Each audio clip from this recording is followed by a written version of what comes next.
Alright ji, welcome back to the vlogs. यार आज की इस वीडियो में हम लोग बात करने जा रहे हैं why people are living Canada, क्योंकि according to a recent news article 3 out of 10 young immigrants में leave Canada within next 2 years. तो भाई ऐसा क्या चल रहा है कनाडा में कि लोग इतना पैसा लगा के इतना टाइम लगा के यहाँ पे पहुंचते हैं और उसके बाद दे डिसाइड कि वो अपनी होम कंट्री में वापस जाना चाहते हैं। सो उन्हीं सब चीज़ों के बारे में आज की इस वीडियो में हम बात करेंगे and without wasting much time let's start the video. तो यार इस वीडियो को ना मैंने कुछ पॉइंट्स में डिवाइड किया है ताकि आप लोगों के लिए समझना आसान रहे, मेरे लिए बताना भी आसान रहे। तो सबसे पहले हमारे यहाँ पे पॉइंट आ जाता है स्ट्रेसफुल एनवायरनमेंट। अब जब आप लोग अपनी बैक होम कंट्री छोड़ते हो, ठीक है, फॉर एग्जांपल मैंने इंडिया छोड़ा, उसके साथ साथ मेरी फैमिली फ्रेंड सब कुछ पीछे रह गया, वो घर पीछे रह गया, वो बाइक एंड ऑल सब कुछ पीछे रह गया, वो जो सर्विसेज फैसिलिटीज़ हमारे पास ऑलरेडी थी, एक फ्रेंडली सर्कल मेरा ऑलरेडी वहाँ पे था, ठीक है, जान पहचान एंड ऑल, वो सब कुछ पीछे रह गया। वो सब कुछ छोड़ के यहाँ पे आगे दोबारा लाइफ स्टार्ट करनी थी। और यहाँ पे दोबारा लाइफ स्टार्ट करने में आपको दोबारा से एक घर खरीदना होगा, गाड़ी बाइक तो चलो यहाँ पे नहीं ज़्यादा चलता है, बट गाड़ी खरीदनी होगी, अपनी फैमिली को यहाँ पे बुलाना है या फिर आपने आगे जाके यहाँ पे नई फैमिली स्टार्ट करनी है, वो सारी चीज़ें it is a very big responsibility. कुछ लोगों को लगता है कि यार it is not worth doing all of that, इसलिए वो लोग वापस जाना पसंद करते हैं क्योंकि इन्वायरमेंट वाकई काफ़ी ज़्यादा स्ट्रेसफुल है। और एक चीज़ मैं आपको यहाँ पे थोड़ी मेंशन करना चाहूँगा, मेरा एक दोस्त था रिसेंटली इंडिया से जाके वापस आया और उसने मुझे बताया भी जब मैं कनाडा की फ़्लाइट में वापस चढ़ा ना, कहता भाई सोच के मेरे को टेंशन होने लगी कि यार वहाँ जाके इतनी सब चीज़ों के साथ डील करना होगा, यहाँ की हवा में स्ट्रेस है। और वो बात मैं भी फील करता हूँ कि भाई यहाँ पे इतनी ज़्यादा चीज़ें हैं जो आपको अकेले मैनेज करनी है, इतनी ज़्यादा रिस्पॉन्सिबिलिटीज़ हैं, ठीक है, एनवायरनमेंट स्ट्रेसफुल है, तो आपको थोड़ा बहुत स्ट्रेस तो होता ही है उन सब चीज़ों को लेके। बट हाँ, सम पीपल चूज़ कि भाई इट्स नॉट वर्थ इट, तो वो वापस चले जाते हैं और कुछ लोग मेरे जैसे यहाँ पे वी स्ट्रगल, ठीक है। और दूसरा पॉइंट यहाँ पे मेरा जो है वो है कल्चरल चेंज। अब जब हम लोग इंडिया बैठे होते हैं ना, मैं वेस्टर्न कल्चर बहुत अच्छा लगता है यार, यही लोग इतने ऐसे ऐसे कपड़े पहनते हैं, यहाँ वहाँ जाते हैं, पार्टियाँ करते हैं, भाई इन लोगों की तो लाइफ ही बहुत बढ़िया है। और जब हम लोग यहाँ पे आते हैं हमें इनकी लाइफ तो दिख जाती है, but what about our culture, जो हमारा पीछे रह गया कल्चर, राइट। यहाँ पे कोई दिवाली पे आपको पटाखे नहीं चलते दिखेंगे, होली पे कोई गुलाल नहीं फेंकने आएगा, ठीक है, बसंत पंचमी में कोई पतंग नहीं उड़ा रहा होगा, यहाँ पे वो सब चीज़ें नहीं होती। यहाँ किसी किसी मंदिर गुरुद्वारे में इंडियंस लोग मिलके फेस्टिवल सेलिब्रेट कर लेते हैं, बट वैसे आपको उन मंदिर गुरुद्वारे के बाहर की दुनिया में किसी को नहीं पता दिवाली चल रही, कुछ चल रही है। हमारे लिए वो त्यौहार is just like a WhatsApp message, हमने व्हाट्सएप स्टेटस डाल दिया हैप्पी दिवाली और चले गए हम लोग अपनी जॉब पे।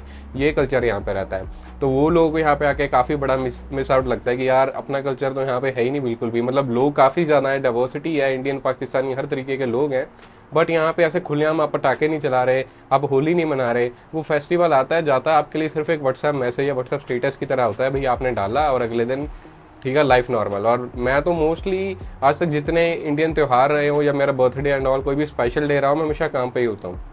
मेरे लिए तो लिटरली घर वाले कहते हैं भाई हैप्पी दिवाली, मैं भी कह देता हूँ हैप्पी दिवाली, बस बात खत्म, कोई त्यौहार कोई कुछ नहीं। अब अगला यहाँ पे मेरा जो पॉइंट है जी वो है फॉल्स एक्सपेक्टेशन। अब हम लोग जब इंडिया होते हैं ना, तो हम लोग गाने सुनते हैं, फिल्में देखते हैं जो भी कनाडा के रिलेटेड होती हैं, तो हमें दिखता है कि यार कनाडा में रहते हुए लोगों के पास बड़े बड़े घर हैं, बड़ी बड़ी गाड़ियाँ हैं, ठीक है, अच्छी जॉब्स है, हाई पेइंग जॉब्स है उनके पास, या बिजनेसेस चल रहे हैं, भाई लाइफ बहुत बढ़िया, लाइफ स्टाइल बहुत बढ़िया इन लोगों का। बट एक्चुअली में ऐसा नहीं होता, ठीक है, not everybody has that life style, और यहाँ पे आके वो लाइफ स्टाइल लेने हुए बहुत साल लग जाते हैं। अब आप इंडिया में गवर्नमेंट जॉब कर रहे हो या फिर कोई किसी बैंक की ब्रांच में मैनेजर लगे हो, बट यहाँ पे आगे आपको हो सकता है पेट्रोल पंप पे काम करना पड़े, हो सकता है आपको किसी सबवे मैकडॉनल्ड्स पे काम करना पड़े, किसी ग्रोसरी स्टोर पे काम करना पड़े। तो ये सब चीज़ों से ही आपको स्टार्टिंग करनी पड़ती है। तो लोग यहाँ पे एक्सपेक्टेशन लेके आते हैं भाई यहाँ पे जाएंगे, जो इंडिया में 70,000 रुपये कमा रहा है वो सोचते हैं यहाँ पे 70,000 डॉलर कमाएंगे, बट वो चीज़ें ऐसे हो नहीं पाती क्योंकि यहाँ पे आके चीज़ें सेटल होने में टाइम लगता है। स्टार्टिंग में आप जब आते हो, मैंने बहुत सारे लोग देखे जो इंडिया में बहुत गवर्नमेंट जॉब्स कर रहे थे, यहाँ पे आके टैक्सियाँ चला रहे होते हैं। तो ऐसा नहीं है अभी कि आपको ज़िंदगी भर टैक्सी चलानी पड़ेगी, वो स्टार्टिंग वाला फेस हर किसी को फेस करना पड़ेगा, वो सर्वाइवल वाला फेस कि जो आप मिली करो जब तक कि आप जहाँ जाना चाहते हो वहाँ पहुँच नहीं जाते। तो ये चीज़ें देख के भी काफ़ी लोग डिमोटिवेटेड हो जाते हैं और उन्हें लगता है कि यार शायद ज़िंदगी भर हमें यही चीज़ें करनी पड़ेंगी, और इसलिए वो डिसाइड कर लेते हैं कि भाई नहीं, हम इंडिया बढ़िया थे, इतना अच्छा कमा तो रहे थे, अच्छी लाइफ चल रही थी, कहाँ के टैक्सियाँ चला रहे हैं या फिर हम पेट्रोल पंप पे काम कर रहे हैं। तो ये चीज़ें भी लोगों को डिमोटिवेट कर देती है काफ़ी ज़्यादा। सो भाई अगला यहाँ पे मेरा जो पॉइंट है वो है वेदर। अब जब हम लोग इंडिया में होते हैं ना, हम सबने सुना होता है भाई कनाडा ठंडी कंट्री है, लेकिन ये नहीं पता होता कितनी ठंडी कंट्री है। अब इंडिया में तो यार 45 डिग्री सेल्सियस तक गर्मी हो जाती है, और इंडिया को मैं कहूँगा भी वो एक हॉट कंट्री है, वहाँ पे एक्सट्रीम हॉटनेस हो सकती है, बट ठंडी इतनी ज़्यादा नहीं पड़ती। वैसे ही कनाडा में ठंडी बहुत ज़्यादा हो सकती है, बट गर्मी इतनी नहीं पड़ती। अब जब मैं यहाँ पे पहली बार आया था ना, एयरपोर्ट से मैं बाहर निकला ही था, सर्दियों में आया था मैं दिसंबर में, और निकलते मेरे पहले मुँह से डायलॉग यही था भाई इतनी ज़्यादा ठंड, क्योंकि माइनस में कुछ टेम्परेचर चल रहा था। और जब तक हम लोग इंडिया में बैठे होते ना, हमें पता नहीं होता भाई माइनस टेम्परेचर होता क्या है, हमारी बॉडी कैसे रिएक्ट करती है उस टेम्परेचर पे। तो ज़ीरो से नीचे कुछ भी होता है ना उसे फ्रीजिंग टेम्परेचर कहा जाता है। तो जब 0 डिग्री सेल्सियस, तो जब आप लोग यहाँ पे पहली बार आते हो तो आपको इतनी ज़्यादा ठंड लगती है, आपको लगता है कि यार बाहर कैसे जाएं डॉल, बट धीरे धीरे बॉडी अडेप्ट कर लेती है। लेकिन उसके बावजूद जो सर्दियों वाला टाइम होता है, it is called as depressing time Canada में। बहुत सारे लोग फील करते हैं थोड़ा सा डीमोटिवेटेड और डिप्रेस्ड सा, क्योंकि बाहर इतनी ठंड होती है, बाहर लोग निकलते नहीं, इतनी बर्फ़ पड़ी होती है, रोड कंडीशन अच्छी नहीं होती है, बाहर ग्रीनरी नहीं होती है वॉक पे जाने के लिए, ठीक है। तो ये सब चीज़ें आउटडोर एक्टिविटीज़ मोस्टली बंद हो जाती हैं और बाहर लोग ज़्यादा निकल नहीं पाते, और निकलते तो बहुत ज़्यादा इनकन्वीनियंस रहती है, ठंड बहुत होती है, या रोड कंडीशन सही ना होने की वजह से बहुत टाइम लग जाता है कहीं पहुंचने में, या आप नहीं भी पहुंच पाते। तो ये सब चीज़ों की वजह से सर्दियाँ वैसे भी थोड़ी सी लोगों को डिप्रेसिंग लगती हैं यहाँ पे। बट वैसे मैं ऑन एवरेज बात करूँ, एक इंडियन जब यहाँ पे आते हैं तो हमें बहुत ज़्यादा ठंड लगती है पहले कुछ महीने, या पहले कुछ 1-2 साल, या मैं कहूँ ना आपकी बॉडी को टाइम लगता है एडजस्ट होने में। तो लोगों को शायद लगता है कि यार इतनी ठंड में वो नहीं रह सकते। और यहाँ पे थोड़ा एटमॉस्फेयर भी डिफरेंट है, यहाँ पे हवा काफ़ी ज़्यादा ड्राई है, ह्यूमिडिटी नहीं है, तो कई लोगों की बॉडी उनको चेंजेस देखने को मिलते हैं कि यहाँ पे ड्राई हवा होती क्या है, ह्यूमिडिटी ना होना का मतलब क्या होता है। लोगों ने, इंडियन लोगों ने, कईयों ने अपने घर पे ह्यूमिडिफायर लगाए जाते हैं, जो मशीन ह्यूमिडिटी क्रिएट करती है आपके घर के अंदर। तो वो आपकी शायद बॉडी रिक्वायर करे कि भाई आपको ह्यूमिडिटी ज़्यादा चाहिए, आप इतनी कम ह्यूमिडिटी में नहीं रह सकते। तो ये सब चीज़ें is a serious issue for someone who is actually facing like changes in their body, ठीक है। अब मेरे को तो ठीक है, मेरे को तो बढ़िया लगता है भाई कनाडा का वेदर, ठीक है, ठंडा ठंडा ही सही है गर्मियों के मुकाबले, this is my personal choice. But अगर आपकी बॉडी रिएक्ट कर रही है अभी उस ड्राई हवा को या उस एक्सट्रीम टेम्परेचर को, और आपको लग रहा है कि ये ऐसे नहीं रहा जा सकता, then you know we can understand भाई ये चीज़ इज़ अ सीरियस पॉइंट कि आप क्यों वापस जाना चाहते हो। अब अपने आखिरी पॉइंट की मैं यहाँ पे बात करूँ तो वो है कनाडा का हेल्थ केयर सिस्टम। अब मैं ये नहीं कहता भी कनाडा में हेल्थ केयर है नहीं, या फिर एडवांस नहीं है, या फिर बहुत महंगा है। Most of the health care free है, बट हाँ कहीं कहीं आपके पैसे भी लगते हैं, और हो सकता है इतने लगते हो भी आप पे ना कर सको। तो इसलिए हेल्थ इंश्योरेंस जरूर आप अपनी लेके रखें एडवांस लेवल की, कि मोस्टली सारी चीज़ें कवर हो जाए, आपको जेब से ना कुछ देना पड़े, ठीक है। तो ये मेरी सजेशन है आपके लिए अगर आप कनाडा रह रहे हो या आने वाले हो।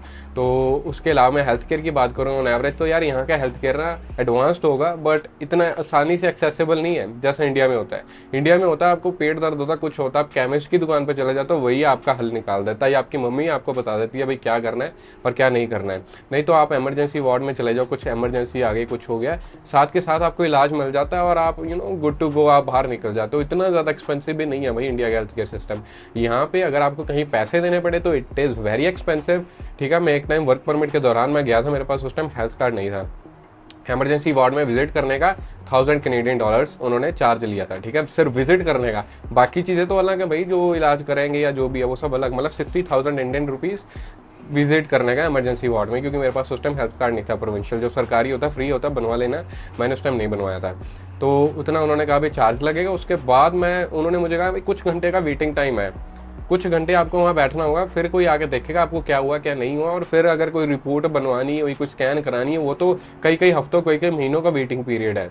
तो ये चीज़ें बहुत ज़्यादा यहाँ पे इशू है, अनलेस आप, ठीक है, लाइक डेथ एंड लाइफ के सिचुएशन में फंसे हो, आपको इतना अर्जेंटली ट्रीट नहीं किया जाएगा।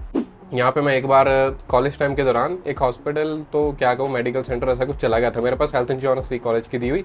मैं कहा चलो भाई देख के आते हैं इनका हेल्थ केयर है कैसा।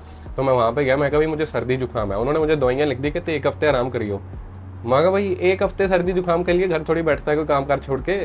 तो यहाँ पे एक तो दवाइयाँ इतनी ज़्यादा इफेक्टिव नहीं, इतनी ज़्यादा स्ट्रॉन्ग नहीं है जैसे इंडिया में है, और दूसरी बात यह है कि यहाँ पे हेल्थ केयर सिस्टम इतना आसानी से एक्सेसिबल नहीं है। आपको कहीं जाना है हेल्थ केयर पे, आपको डॉक्टर की एडवाइस चाहिए, कुछ चाहिए, आपको हो सकता है कई कई हफ्ते कई कई महीने वेट करना पड़े। तो ये चीज़ काफ़ी ज़्यादा बड़ा कंसर्न है, और काफ़ी सारे लोग होते हैं जिनको अर्जेंटली ट्रीटमेंट चाहिए था, वो इंडिया जाके करा लेते हैं, क्योंकि पैसे अगर यहाँ पे आपको देने पड़ रहे हैं जेब से, लाइक ए सेड $1000 तो विजिट करने के लगेगा। और उसके बाद अगर कोई भी ट्रीटमेंट है, like dental and vision is not like covered at all यहाँ पे हेल्थ केयर में, तो आपको उसके लिए तो जेब से हमेशा पैसे देने ही होंगे। तो मैंने तो अब हेल्थ इंश्योरेंस ले रखी है भाई, जहाँ सब कुछ कवर होता हो।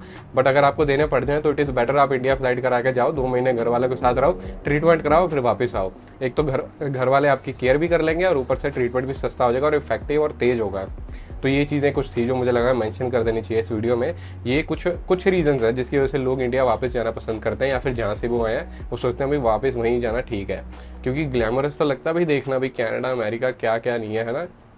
लेकिन कुछ चीज़ें हैं जो अपने इंडिया में ज़्यादा बढ़िया हैं, या कुछ चीज़ें आप पर्सनली प्रेफर करते हो भाई हमें इंडियन में ही ठीक है, इंडियन सोसाइटी में ही ठीक है, यहाँ वेस्टर्न कंट्रीज़ में नहीं ठीक है। तो बस यही मेरी एक वीडियो से अगर आपको अच्छी लगी हो कर देना लाइक शेयर सब्सक्राइब जैसा आपका दिल करे, और मिलते हैं अगली किसी वीडियो में, तब तक के लिए गुड बाय।